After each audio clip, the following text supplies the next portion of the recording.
I'm Rachel Rudinger. I'm a professor at the University of Maryland, and the title of my talk is When Pigs Fly and Birds Don't, Exploring Defeasible Inference in Natural Language. So that's what I'm going to be talking about today. And I'm just going to start off with a classic example of defeasible reasoning. So if we have the statement Harold is a bird, we would then infer that therefore Harold flies. However, if we were to subsequently find out that Harold is in fact a penguin, we would have to revise that inference and therefore conclude that in fact, therefore Harold does not fly. Conversely, if we were to learn that Peppa is a pig, we would infer that therefore Peppa cannot fly.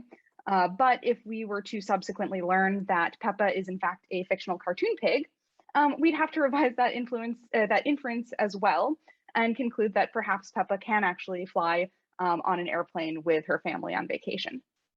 So the word defeasible here means capable of being annulled or made void. And so this is what defeasible reasoning is all about. It's about cases where we have inferences that are not ironclad, where the addition of new information can help override inferences that we thought were previously licensed. So when we think of the word defeasible, think of the word to defeat, as in to defeat an argument. So I'm going to start off by making the case that defeasible reasoning is ubiquitous across many different domains. So in the domain of scientific reasoning, we have many different kinds of laws about the natural world, about the physical world around us, that are not ironclad. Armstrong 1983 says the laws of nature are oaken, not iron. So laws like mammals give live birth, this is a generalization that isn't in fact true for all mammals. We have exceptions. They're called monotremes. So echidnas and platypuses are mammals, but they don't give live birth, they lay eggs. In physics, we have the law that force equals mass times acceleration, but this in fact doesn't hold true when we're traveling near the speed of light. So there are all kinds of exceptions to scientific rules. In terms of physical common sense, so reasoning about the physical world around us and how we can interact with it, the kinds of inferences that we make in those settings are also defeasible. So if we say, if Pat drops a drinking glass, it will break when it lands, but perhaps not if it lands on top of a pile of soft clothing. We generalize that wet surfaces are slippery to walk on, but this is less so the case if you're wearing rubber-soled shoes. When we talk about the domain of social common sense or reasoning about social situations, there are generalizations that are common in many different cultures. So in some cultures, it's customary to shake hands as a greeting. But as we all know now, this assumption can be overridden in the midst of a global pandemic when it's no longer necessarily the polite thing to do to shake hands with someone. It's also, as another example, it's rude to not show up to a wedding that you agreed to attend. But people will understand that this is an acceptable thing to do if you have to miss it due to illness. So in the domain of, so another form of common sense world knowledge that's certainly subject to defeasible reasoning are script knowledge in the sense of Schankian Abelson's work in the 1970s on scripts.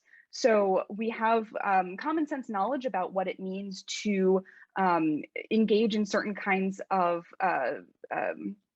activities. So going to a restaurant involves a sequence of events like entering the restaurant, sitting at a table, reading the menu, placing the order, and so on and so forth. And so when we learn that a person is telling a story about going to a restaurant, we can sort of fill in all of these inferences about this sort of sequence of events that they participated in. But these inferences are all defeasible because we could potentially learn that the person went to a restaurant that was an order at the counter kind of restaurant. So instead of sitting directly down at a table, they maybe went up to the counter first to read the menu and place their order, and maybe they paid before receiving their food, and so forth. In the field of linguistic pragmatics, there's the entire field of linguistic pragmatics, which is about determining the sort of intended social meaning of an utterance rather than its literal meaning is something that these kinds of pragmatic inferences are also cancelable. They're in linguistics, this is called cancelable, but it's a form of defeasible reasoning as well. So if coworker A says to coworker B, have you had lunch yet? We understand the social meaning of that statement to be, will you join me for lunch? But this is a cancelable implicature because we could, A could follow up that statement by saying, because there's free sandwiches out in the hallway and I just thought you should know. So those kinds of pragmatic implicatures are cancelable or defeasible as well. In the scope of legal reasoning, most laws have exceptions. Sometimes these are intentional and sometimes they're unintentional in the form of loopholes. And the applicability of different laws may depend on context. Clauses in contracts might also include exceptions. So in most legal codes around the world, it's illegal to kill another human, but often there's exceptions in the case of, for example, self-defense. And finally, the field of medicine is a very ripe area for studying defeasible reasoning because clinicians have to make diagnoses in the face of emerging evidence. So these diagnoses might have to change in light of new test results or emerging symptoms. The choice of treatments for a patient might change based on new information about a patient's allergies or drug interactions, the new outcomes of new trials. So in the medical NLI corpus, we have examples of paired premise hypothesis statements, where a premise is a statement that is taken from a medical record of a patient, such as patient is presenting with persistent high fever and chills. And the hypothesis here, which is coded by a clinical expert, might be something like a patient has bacterial infection. And if we subsequently learn that the patient does not respond to antibiotics, that might influence the strength of that hypothesis. Maybe the clinician will now have a new hypothesis, such as the infection is not bacterial, instead maybe it's a viral infection. So hopefully this has been a convincing list of ways in which defeasible reasoning is a mode of reasoning that is applicable across a huge number of different domains. And so now I want to shift into discussing reasoning in natural language. So one of the canonical examples of how in AI we have had efforts to capture reasoning in a linguistic space is the Recognizing Textual Entailment task. So perhaps many of you are familiar with this, but just to recap the task definition, in the Recognizing Textual Entailment task, we say a premise sentence P entails a hypothesis sentence H if typically a human reading P would infer that H is most likely true, assuming common human understanding of language and common background knowledge. And so there are various different tasks for capturing reasoning in natural language, recognizing textual entailment being one of them, natural language inference being sort of another formulation of a very similar task. And what we find is that the data sets that are developed for reasoning in natural language typically have this common structure. There's a pair of sentences or a pair of linguistic contexts that represent some sort of context or a premise or a text. So something like someone dropped a drinking glass. And the second sentence is a hypothesis or an inference that characterizes some kind of inference that one could make on the basis of that context. So in this case, in this example, the inference being the glass shattered. And what these data sets tend to not include is additional information about what kinds of contexts in which, what kind of refining information about this context would make that inference more or less likely to be true. In this case, the glass shattering is not guaranteed to be true. It's perhaps likely true, but there's other information that we could learn about this situation that would make us more or less likely to believe that that's true. So for example, if we were to learn that the glass fell on a pile of laundry, or it was only dropped an inch from the ground, or it's made of durable glass, or in fact, this entire situation is happening on the moon, that's the kind of information that might make us less inclined to believe that this inference is true. But on the other hand, if we were to learn that the glass was made of especially thin glass, or it was dropped from a rooftop, or it landed on concrete, or the glass is already cracked, then that's the kind of setting in which that sort of extra information might make us especially inclined to believe that this inference that the glass shattered is true. And so this is the kind of information that I'm going to be talking about today for a task called Defeasible NLI. So we're going to be looking at taking existing NLI data sets and augmenting them with this additional information, refinements on these contexts that make the inference more or less likely to be true. And so this is work done jointly with folks at the Allen Institute for AI and the University of Washington. And so what we did was first define this task of defeasible natural language inference. So the idea here is that given a premise P, we say a hypothesis H is defeasible if there exists an update sentence U that's consistent with P, such that a human would find H less likely to be true after learning U. And so we define, more specifically, we define an update to be a weakener. We call an update U a weakener if a human would most likely find H less likely to be true after learning U. And if the human would find H more likely to be true, then we call U a strengthener. And so you can see this definition is very much in line, an outgrowth of prior definitions of inference tasks in natural language like RTE or NLI. And so in pursuit of this task, we developed a data set called the Defeasible NLI dataset, or Delta NLI for short. And this data set consists of 3 portions, each extensions of 3 different pre-existing data sets for natural language inference. So on the one hand, we've extended the SNLI corpus by Bowman et al. 2015. For Commonsense inference, we've also extended the ATOMIC data set by Saff et al. 2019. And finally, we are also looking at social common sense by extending the Social Chemistry 101 data set by Forbes et al. 2020. And so we're going to be adding those kinds of strengthener and weakener contexts to instances from each of these 3 data sets, yielding a defeasible version of each of those data sets, which we call Delta SNLI, Delta ATOMIC, and Delta Social, respectively. So the way that we collect this data is by way of crowdsourcing. So a crowdsource worker is presented with a context inference pair from one of these 3 corpora, and we ask them to, for each context inference pair, write 1 sentence that is a weakener and write 1 sentence that acts as a strengthener.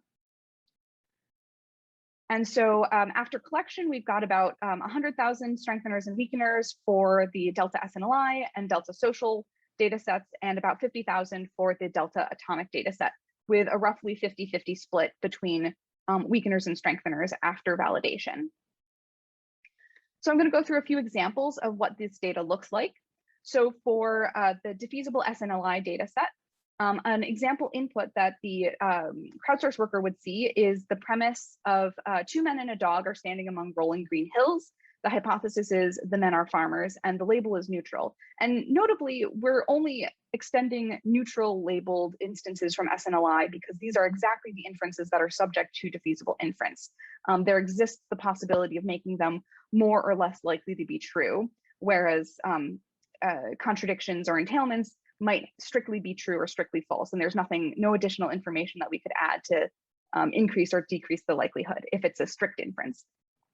So the weakener that the annotator wrote in this case is the 2 men are wearing hiking backpacks. So that would tend to lend credence to the hypothesis instead that the men are travelers or backpackers rather than farmers. And the strengthener that the annotator wrote is the dog is a sheepdog, which is perhaps an animal that's maybe associated with farmers, or that supports the hypothesis that the men are farmers. Okay, so the second portion of the data set is an extension of the ATOMIC data set. So ATOMIC is a data set that contains inference pairs with a given situation that's described in a short sentence, such as person X is sprayed by a skunk. And then we have a huge number of inferences that are based on that context that are grouped along different inferential dimensions. So what happens as a result of that situation, what led up to that situation, what caused it, what are the effects on the person involved, what are the effects on the other people who are the other people involved in that situation, and so forth. And so in order to augment ATOMIC with these strengtheners and weakeners, what we're going to do is select one situation as a context and select a single branch within that inference tree. So we have person X is sprayed by a skunk as our context here, and we have as our inference that as a result, person X feels smelly. And so we present that as our context inference pair. And the annotator in this case wrote as a weakener that person X is wearing a protective smock, therefore, so perhaps they then, as a result, don't feel smelly. And as a strengthener, many people are pinching their noses around person X, which would lend support to the idea that this person might be or feel smelly after being sprayed by a skunk. Okay, so the third portion of this data set is defeasible social rules.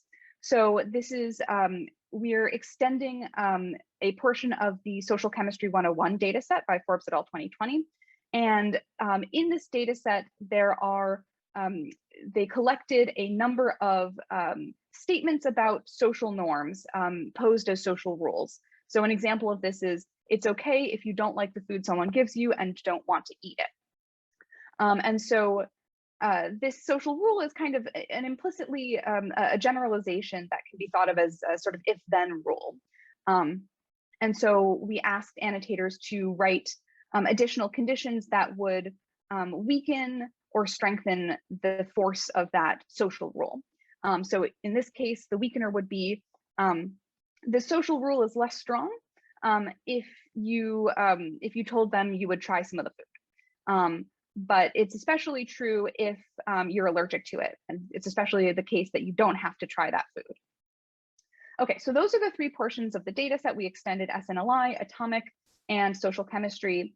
And so with this data, the first thing that we did was to pose Defeasible NLI as a classification task. So in the classification task, we have as inputs 3 sentences, the premise, the hypothesis, and an update sentence. And the classification task is to determine whether or not the update sentence acts as a strengthener or a weakener. And so we trained classifiers on the basis of Roberta and experimented with different partial input baselines. And what we discovered is that, as has been the case with a number of classification tasks, the Roberta baselines perform very close to human performance. When we remove the premise, there's only a small drop in performance, and when we remove both the premise and the hypothesis, there's a considerable drop in performance, although performance is still above random 50-50. And so what's interesting here is that it's not all that surprising that this classification task has a high baseline with Roberta. So given the elicitation protocol, we expect that there are artifacts present. But one thing to note is that some of these artifacts may be somewhat inherent to the nature of strengtheners and weakeners. So if we think back to that example I gave at the very beginning of the talk, that Harold is a bird, therefore Harold flies. If we look at that, if we think about that update sentence of Harold is a penguin, we only need to know that Harold is a penguin in order to infer that Harold doesn't fly, because that update sentence actually entails the original premise that Harold is a bird. So there may be something about the structure of defeasible inference that's also having an influence here as well. So based on the fact that the classification task already achieves a relatively high performance relative to human agreement, We instead chose to focus on defeasible inference as a generative task, which is much harder. So the question is, given a premise and hypothesis, can you actually generate valid strengtheners and weakeners? And I'd like to liken this task to the idea of thinking skeptically. So a model that can automatically come up with strengtheners and weakeners is essentially acting as, it could be used to do things like find exceptions to rules and generalizations, or discover flaws and caveats in arguments. And it can also offer reasons to question an assumption or an inference. So the generative defeasible inference task, we are given the two sentences, the premise and the hypothesis, and a label, a strengthener or weakener, that we want to then generate the desired label for the generation. So our output is going to be a third sentence, that update sentence, which is either a strengthener or a weakener based on what the input label is. And so we did this by fine-tuning, by training a generative conditional language model like GPT-2 with conditioned on sentence 1 and sentence 2 and the label, then having the model generate that third update sentence. And so here are a few examples of the kinds of strengtheners and weakeners that this model was able to produce.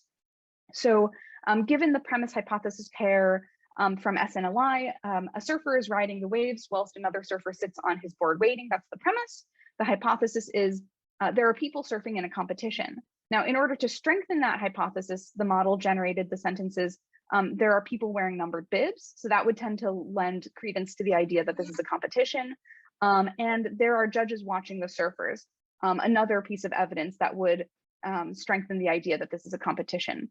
On the other hand, for weakeners, the models generated the sentences, the surfer on the board looks bored, or the surfer on the board is a beginner. Both of these would tend to undermine the idea that this is a surfing competition.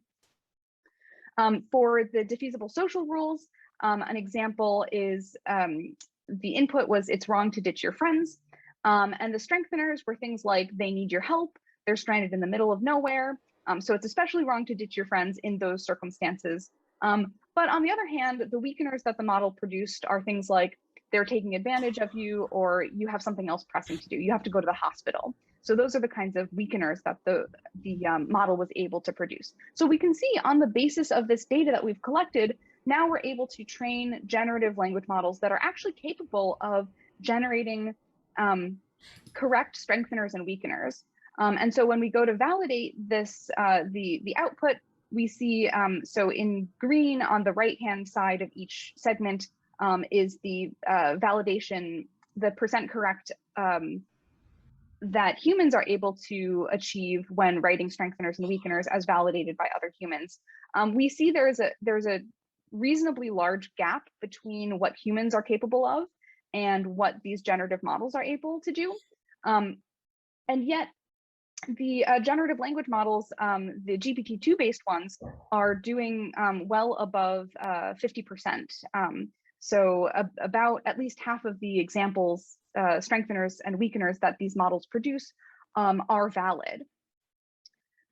So going into a little bit more detail, some of the good things and not so good things that we observed with these models are, the good thing is that the generated strengtheners and weakeners were generally topical and fluent, and they managed to produce many effective strengtheners and weakeners, which is something that's difficult to do accidentally.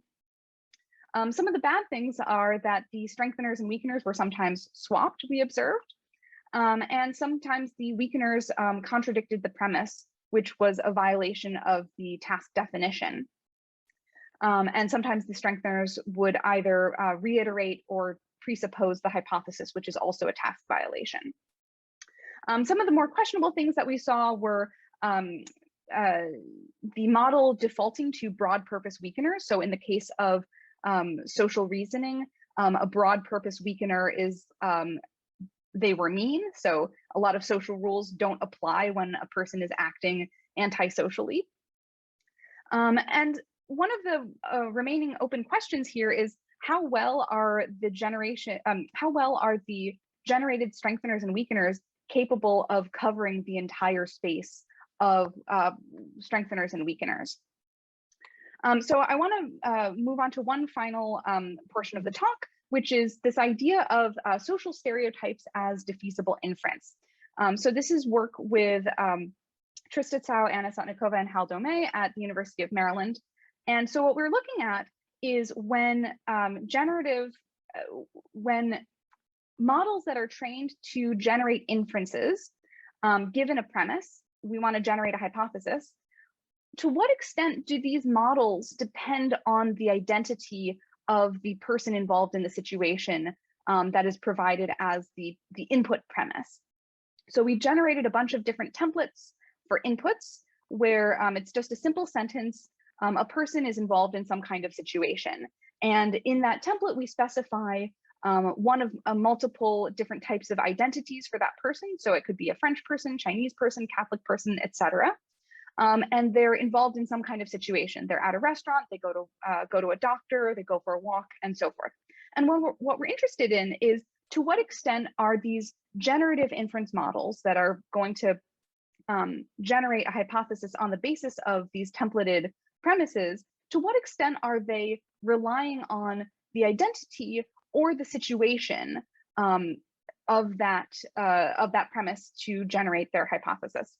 And what we find is that these models are in fact highly sensitive to the identity of the person involved in that situation. So in a situation like a person makes money, we see that the generated hypotheses in the yellow rectangles are highly dependent on the identity of the person involved in that situation. So if a man makes money, the hypothesis is the person is then rich. If a woman makes money, the person is seen as lucky. A Jewish person makes money, the hypothesis is Jewish people make money because they have a lot of money. So this is kind of spitting out a stereotype about Jewish people. So one of the things that we then coded for, that we labeled these output sentences for, is whether or not those generated hypotheses are a function of the identity or the situation, or both, or neither. And what we find is that in a lot of cases, the generated hypotheses are a function of the identity alone. And so the extent to which that's the case also depends on the identity. So formerly incarcerated people, Asians, Jewish, Democrat, etc., a large proportion of the generated outputs were dependent on the identity alone, to the exclusion of the making use of information about the situation itself. So this raises the question of, can we think about stereotypes as defeasible inferences? These are assumptions that are on the basis of a person's identity, but they're clearly not ironclad inferences. Could stereotypic inferences that these models make be defeated with the addition of additional context that acts as a weakener? So if we have the premise a poor person makes money, and the system generates the hypothesis a poor person makes money by selling drugs, thus stereotyping poor people as involved in crime, could we override that by adding additional context, like the person earns money at a job, the person is not a criminal, the person pays income tax, etc. And so the key issue here is that if models are incapable of doing that, if they're not able to condition on this additional information, then this is exactly the kind of scenario where we have models that are overgeneralizing on the basis of identity. So we've, in past work of mine and others, it's been observed that co-reference resolution systems overgeneralize on the basis of gender in pronouns. So in this example, the doctor told the patient that she was retiring. The model thinks that she is the patient, even though the rest of the context of that sentence tells us that she should refer to the doctor. So when models are incapable of conditioning on additional context, they're just overgeneralizing on the basis of identity. So I think that defeasible inference is an interesting approach that we can potentially explore in future work to overcoming these issues. Okay, and so just to wrap up, I'm not exactly sure where we are on time. The contributions that I've discussed here are, I hope I've managed to convince you all that defeasible inference is a ubiquitous form of reasoning that's applicable across many different domains. We've introduced this delta NLI dataset to facilitate developing models for defeasible reasoning in natural language. And we've looked at it from both the perspective of a classification task and a generation task. And in the generation task, we're able to successfully create many valid strengtheners and weakeners. And I've raised the question about whether or not we can think about stereotyping in NLP as an issue for defeasible inference. So with that, I want to close with one of my favorite riddles. So the question is, what's purple, hangs on a wall, and whistles? And I'll just tell you the answer. The answer is a herring. And you might object that a herring isn't purple. But to that I say, it is if you paint it. You might object that a herring doesn't hang on a wall. But to that I would say, it does if you hang it there. And finally, you might object, but a herring doesn't whistle. And to that I say, well, 2 out of 3 ain't bad. Thanks everyone for your attention. So why don't we unmute and give Rachel a round of applause. I guess I'll have to use that riddle next time I'm at a dinner party, see what people think about it as well. But anyway, thanks for the great talk, and also for seamlessly commandeering a different talk slot on, arguably the shortest notice imaginable. You really set a high bar for all the people I'll give something to do on short notice in the future. I guess, one thing that we did kind of forget to do with the technical issues that we had is give you a proper introduction, though. And so in kind of keeping it with the theme of, making radical changes to the way we do things, I'm actually going to give you a post-talk introduction instead. So Rachel Rudinger is an assistant professor at the University of Maryland who did her PhD at Johns Hopkins University. And in between, that and joining UMD, she was also a young investigator at the Allen Institute for AI. And as you saw today, she does groundbreaking work in Commonsense inference, as well as identifying all the different ways that NLP models trick us into believing that they know things, whether relying on things like stereotypes or just good old-fashioned data set artifacts. And fun fact, she was actually one of the first people to identify those issues in both areas. So really doing tremendous work that is kind of continuing to this day. So there goes the first post-talk introduction of the day, and I think we can open it up to at least 1 or 2 questions for Rachel for that great talk. Thanks, Antoine. I guess we could call that an update introduction.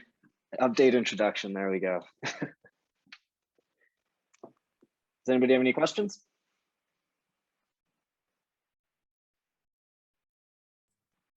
Hi, Rachel. Can you hear me? I can hear you, yes. Okay, thanks. It's a really wonderful talk that you gave. So one question I had was, do you think defeasible inference ties is very much related to like counterfactual reasoning? Yeah, absolutely. I think that defeasible reasoning, counterfactual reasoning, abductive reasoning, these are all kinds of all forms of reasoning that are, that have to do with uncertainty or scenarios in which new information might override some sort of inference that you would do. I think, we can kind of think of defeasible reasoning as counterfactual reasoning sort of flipped on its head a little bit, where in counterfactual reasoning, you're sort of negating, you're changing the premise. So you're given some sort of premise and you want to know what would happen if some aspect of this premise weren't true. Whereas in defeasible reasoning, we're given some sort of premise and we're assuming that does not change, but we could receive new information that adds to that context. That then changes the hypothesis. So it's, in some ways, you could kind of think of it as a sort of counterfactual reasoning flipped on its head, I guess. Thank you.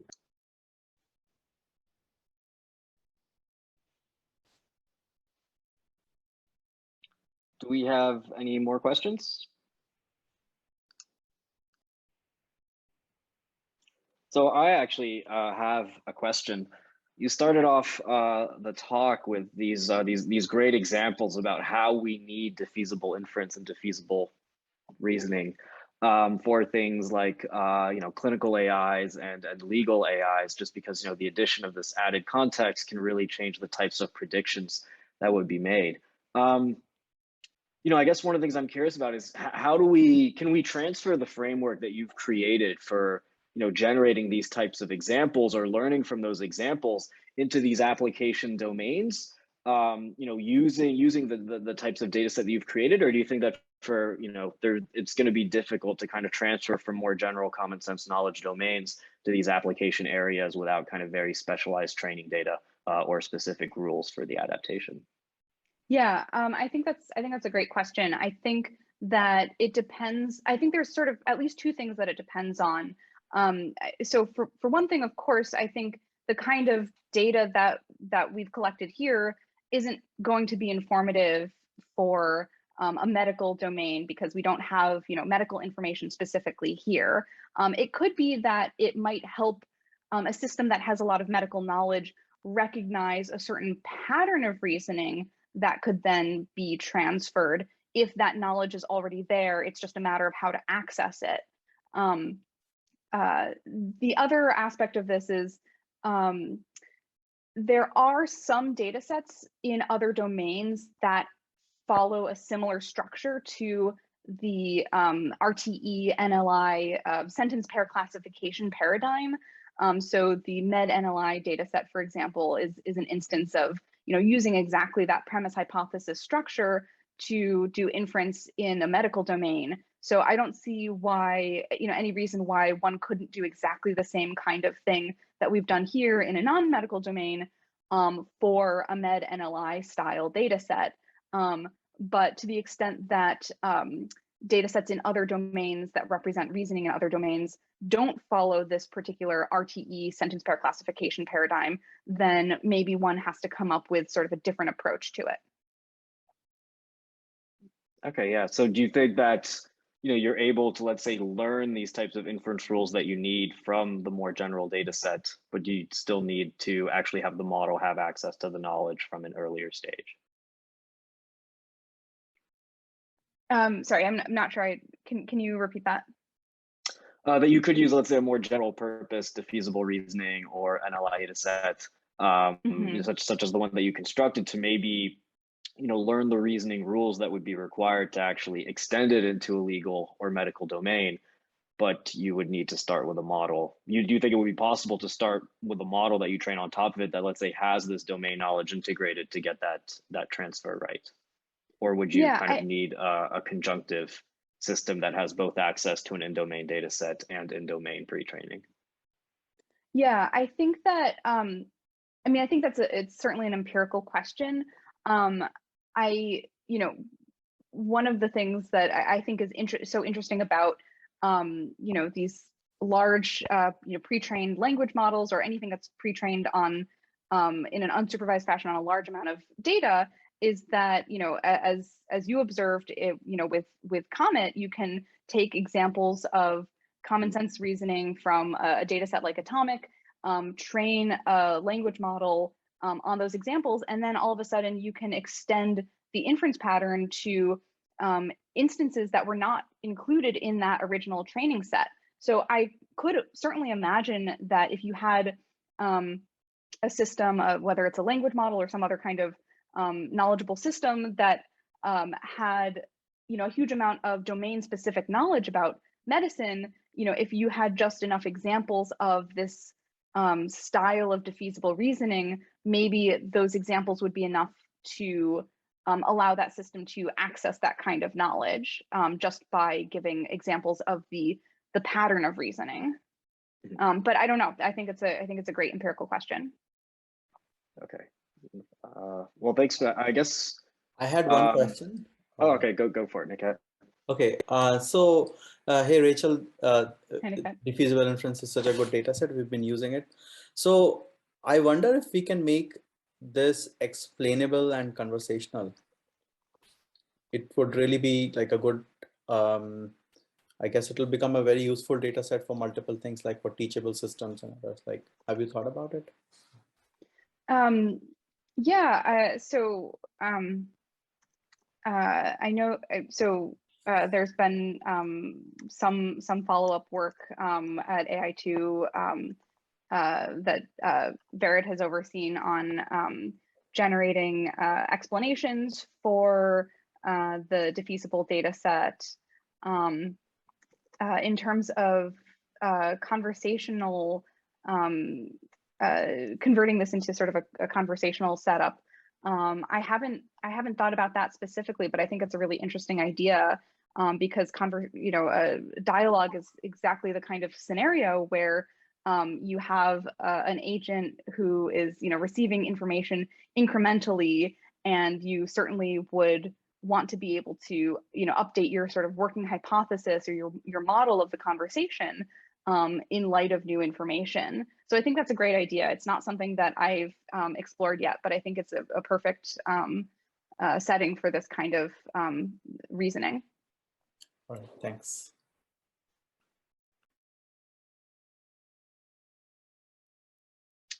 Great. So let's thank Rachel once again